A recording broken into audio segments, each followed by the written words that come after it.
Le Mistral, ce nom qui pour les gens du Nord évoque quelques galéjades méridionales et qui pour les gens du Midi est une profonde réalité, ce vent de tempête qui souffle du Nord dans la vallée du Rhône s'étale dans les plaines de la Camargue et de Provence et déferle pour enfin se perdre en Méditerranée. Le Mistral, c'est aussi depuis quelques années le nom prestigieux d'un train drapeau, le train le plus rapide du monde sur un aussi long parcours qui porte au loin la renommée du rail français. Nous allons, si vous le voulez bien, l'accompagner de Paris à la Côte d'Azur, en évoquant pour une fois, tout au long du trajet, au fur et à mesure que l'occasion s'en présentera, les plus récents perfectionnements des chemins de fer français qui les ont portés au premier rang de la technique mondiale.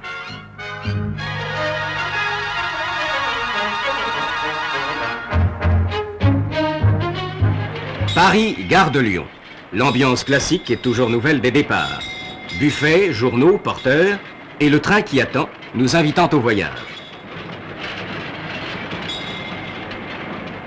Sur voie 11, train rapide 1, le Mistral, départ 13h.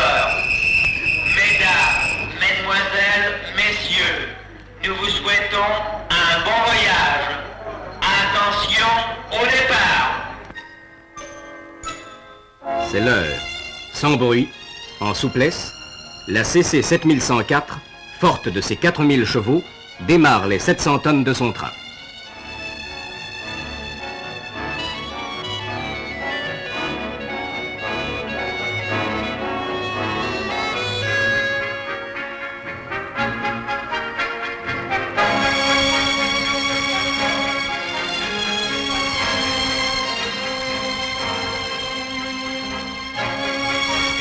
Traction électrique.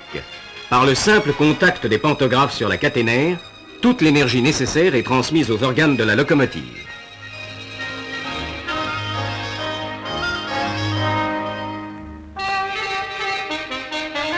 Mais cette énergie vient de très loin et nous voici tout à coup transportés en pensée jusqu'au lieu où elle prend naissance. Dans les hautes vallées des Pyrénées, du Massif central et des Alpes, ou sur le cours assagi du Rhône, des barrages ont été installés pour accumuler des réserves hydrauliques. Sous la puissance de l'eau, les turbines entraînent les alternateurs producteurs de courant.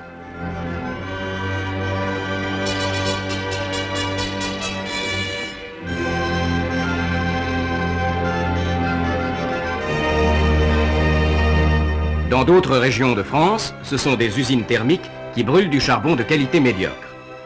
Le courant produit par les centrales est lancé à travers l'espace sous 150 ou 220 000 volts sur les grandes artères à haute tension qui sillonnent le pays.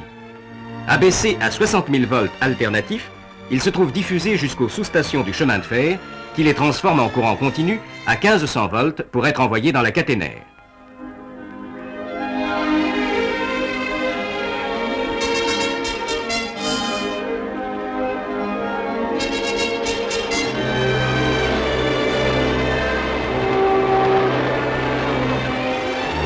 Si robustes soient-elles, les locomotives électriques sont soumises de temps à autre à des révisions générales assez espacées, il est vrai. C'est ainsi que la CC 7147 a pu, sans révision, réaliser l'étonnante performance de parcourir en un mois plus de 60 000 km en roulant sans interruption à raison de 2000 km par jour.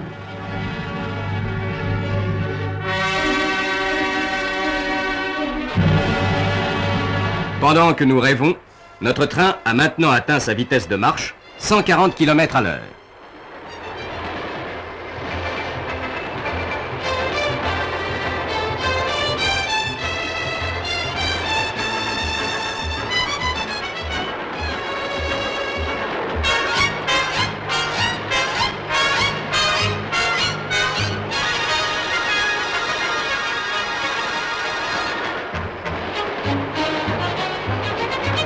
Vous rendez-vous compte comment le train, même à cette vitesse, paraît glisser sur les rails.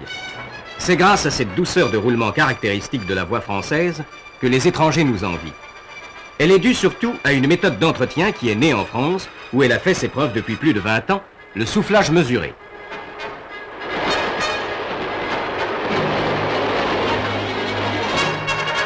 En voici le secret.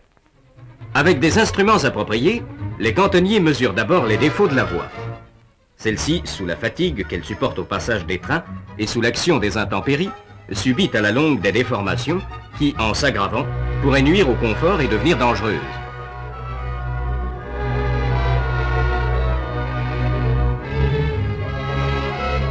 Puis, à l'aide d'une pelle spéciale, il corrige ces défauts en insufflant sous les traverses préalablement soulevées la quantité de petits ballasts strictement dosés pour les corrections mesurées.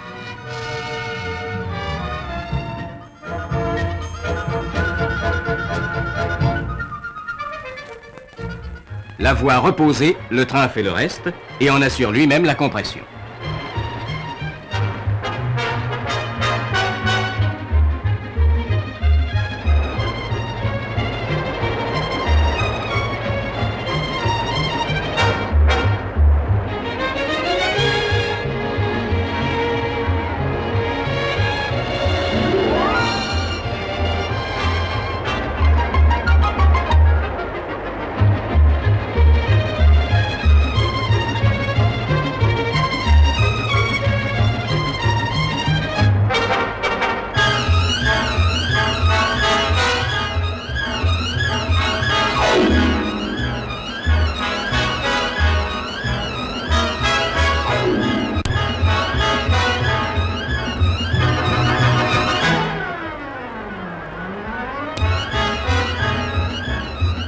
Pendant ce temps, le Mistral a roulé.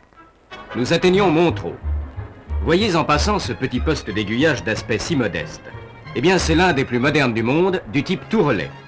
Fini la manœuvre de 7 ou 8 leviers très lourds pour assurer le passage d'un train.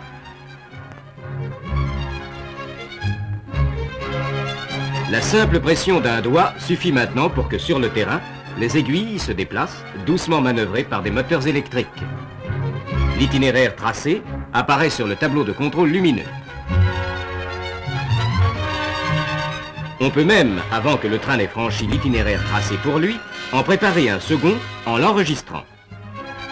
Un seul homme au lieu de 5 commande 350 itinéraires différents dans des conditions confortables et sans fatigue. Jetons maintenant un coup d'œil sur les signaux. Sur cette ligne moderne, ce sont des panneaux isolés le long de la voie ou suspendus à des portiques. Ils comportent des feux qui changent de couleur au passage du train. Du vert, ils deviennent rouges, puis orangés. Et tout cela automatiquement déclenché par le train lui-même, avec l'intermédiaire des circuits de voie et de relais, ces appareils ingénieux auxquels l'industrie française a apporté des progrès tels que la sécurité de fonctionnement est maintenant considérable.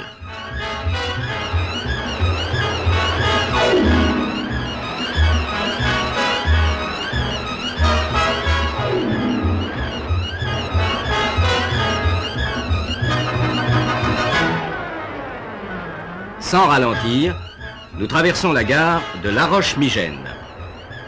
Et, dans le poste d'aiguillage... La Roche poste 2. Train 1 Mistral, passé à 14h12 sur voie 1. Avance 1 minute. Terminé. Train 1 Mistral, passé à 14h12 sur voie 1, avance 1 minute, terminé. Ainsi, tout au long de son parcours, notre Mistral est pris successivement en charge par des anges tutélaires qui veillent sur lui. Ce sont les régulateurs installés au siège de chaque arrondissement, à Paris, Dijon, Lyon, Valence et Marseille. Ils sont en liaison téléphonique directe avec toutes les gares et les postes importants du parcours. À tout instant, ils reçoivent les indications sur la marche réelle de tous les trains qui sont immédiatement portés sur un graphique.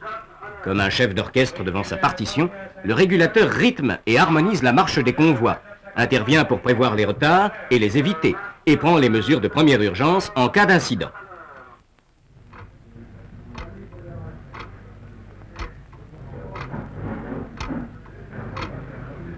Mais continuons notre voyage. Alors qu'il y a peu de temps encore, les trains à vapeur peinaient, ici nous gravissons allègrement la longue rampe de 8 pour 1000 qui franchit le seuil de Bourgogne et nous entrons dans le long tunnel de Blaise-Iba, au nom paradoxal puisque c'est le point le plus haut de la ligne.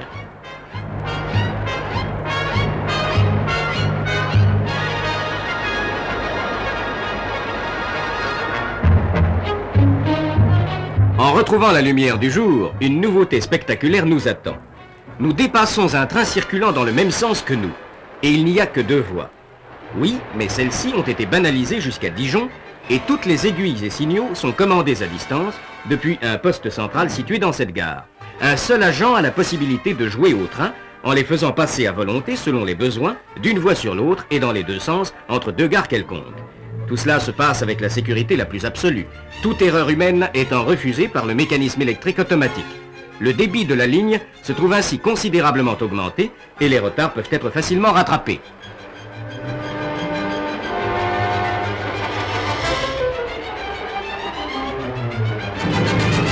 Dijon, 5 minutes d'arrêt, buffet, cassis, moutarde et pas d'épices.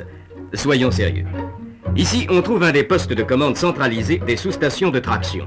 Surveillés et commandés à distance, on peut de ce poste, en cas d'incident, les mettre hors circuit ou bien démarrer automatiquement les groupes de secours.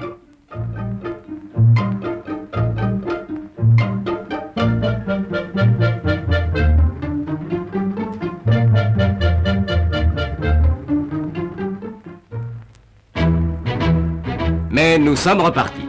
Le Mistral reprend rapidement sa course vers le sud. Tout de suite, il va longer sur la gauche les immenses installations de l'une des grandes gares de triage de la SNCF, Gevrey. Plus de 3000 wagons y passent chaque jour. Ces wagons sont triés automatiquement. Ils défilent un à un, d'abord devant une cellule photoélectrique, puis dans le faisceau des aiguilles manœuvrées automatiquement par un poste à billes qui les dirige sur leur voie de destination.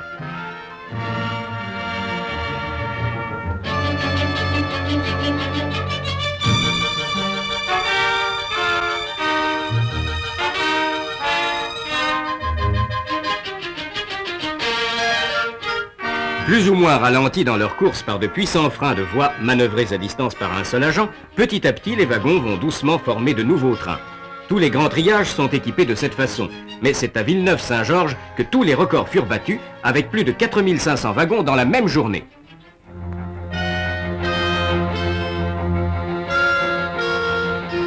Nous ne passerons pas à Beaune sans évoquer non pas des noms prestigieux connus des gastronomes, mais le record du monde de vitesse sur rail que la France enlevait une première fois en février 1954.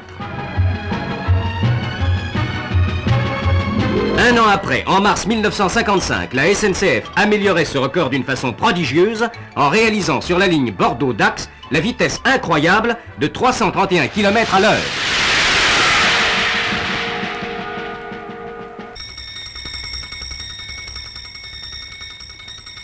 Pendant que nous rêvions de vitesse, le Mistral, régulier dans sa marche comme un chronomètre, anime un instant le calme d'un paysage campagnard et disparaît aussi vite qu'il s'est montré rapide et discret.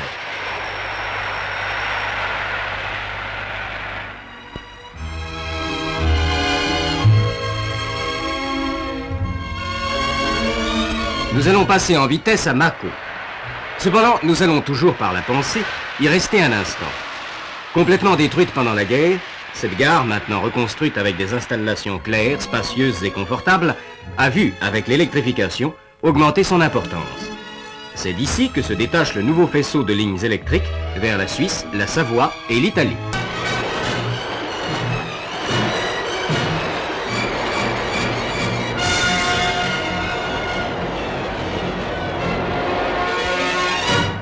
Quatre heures environ se sont écoulées depuis notre départ de Paris et nous entrons dans la gare de Lyon-Perrache, après avoir parcouru 513 km.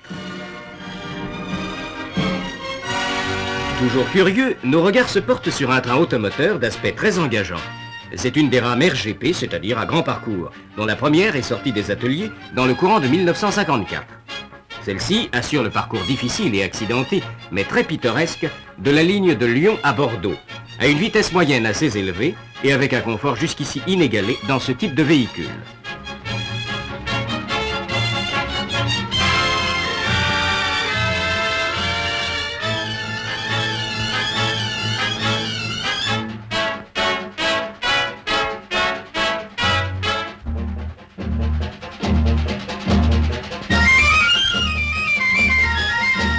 Fermons cette parenthèse. C'est à Lyon que la traction électrique est, pour quelque temps encore, relayée par la vapeur. Avant de disparaître, celle-ci réalise elle aussi de très belles performances. C'est une 241P, une des plus modernes et des plus puissantes locomotives d'Europe, qui va maintenant nous entraîner jusqu'à Marseille.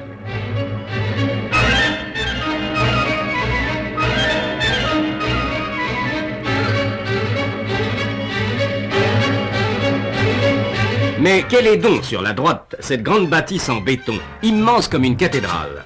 C'est encore une nouveauté de la technique française, la halle mécanisée de Lyon-Guillotière. Les colis de détail, acheminés en régime accéléré, sont manutentionnés non plus à la main comme autrefois dans de nombreuses petites halles, mais dans des grands centres au moyen de tapis roulants et de plateaux motorisés. On a pu ainsi diminuer considérablement la main-d'œuvre et abréger les délais de transport.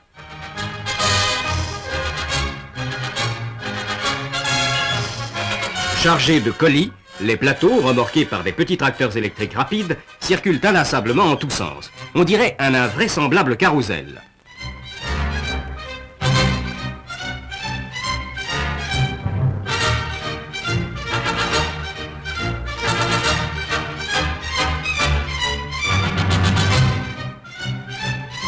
Et le train file toujours vers son prochain objectif, Valence.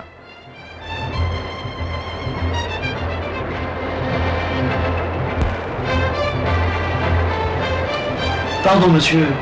Est-ce que nous avons dépassé Dijon? Oh, mais oui, monsieur. Nous avons même dépassé Lyon. Oh, mais ça va vite. Eh oui, c'est le Mistral. Allons à bord de la locomotive. Quelle impression de vie intense se dégage de la machine à vapeur qui fait encore aujourd'hui rêver de nostalgie les vieux mécaniciens. Oh, c'est moins confortable que sur la machine électrique, mais c'est tout de même mieux qu'autrefois.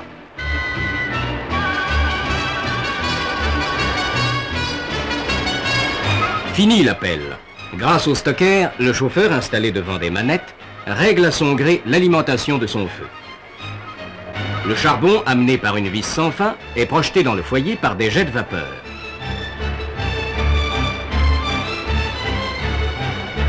Attentif aux signaux, surveillant les manomètres et l'aiguille de l'indicateur de vitesse, calme et tranquille, c'est le mécanicien. Il ne faut pas quitter le 120, car la marche du Mistral est serrée et ne permet pas de défaillance.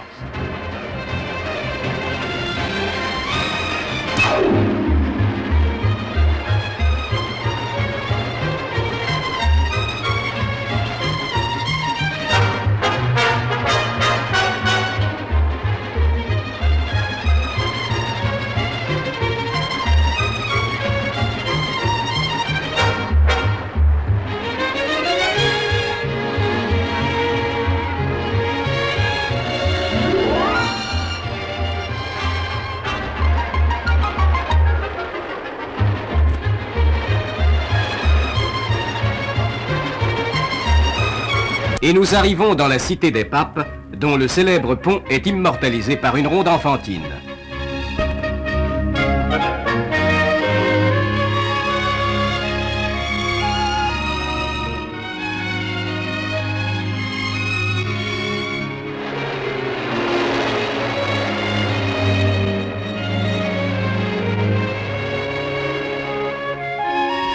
Avignon, 2 minutes d'arrêt. Avignon est un centre important d'autorail. L'utilisation de ces engins de différents types a été considérablement développée par la SNCF. Elle assure ainsi soit des parcours terminaux, soit des dessertes secondaires à des vitesses moyennes très acceptables.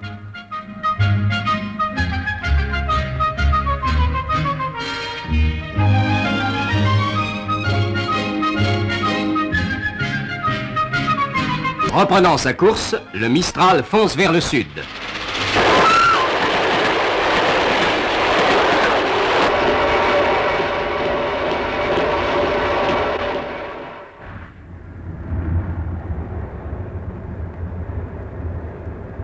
Que se passe-t-il? Le tac-tac familier du train en marche vient de s'arrêter pour faire place à un doux crissement continu. Nous roulons tout simplement sur une voie sans joint.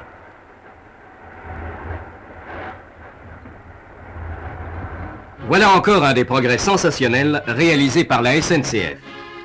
Transportés ainsi jusqu'au chantier de pose, ces barres de près de 150 mètres sont constituées de rails soudés électriquement en atelier.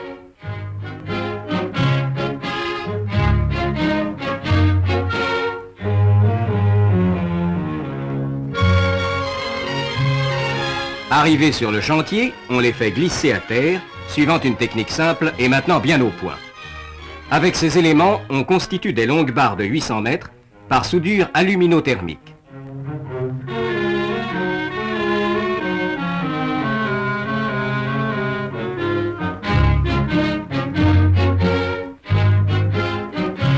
Reprenez votre somme, monsieur. Si paradoxal que cela puisse être, c'est l'absence de bruit qui vous a réveillé.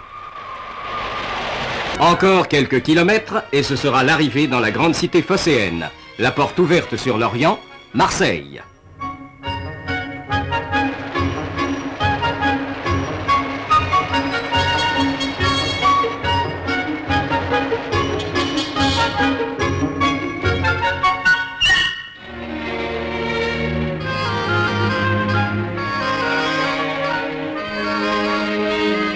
Dernier tour de roue.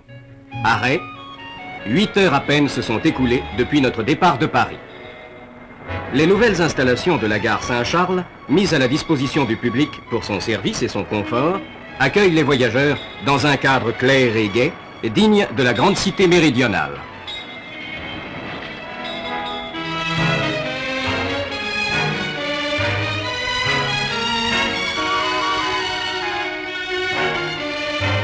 Le Mistral, ce train le plus rapide du monde sur un aussi long parcours, après nous avoir permis de rappeler les magnifiques progrès réalisés depuis quelques années dans tous les domaines par les chemins de fer français, va reprendre sa course vers les splendeurs de la Côte d'Azur, que nous allons évoquer par l'image, sur l'un des plus beaux itinéraires du monde.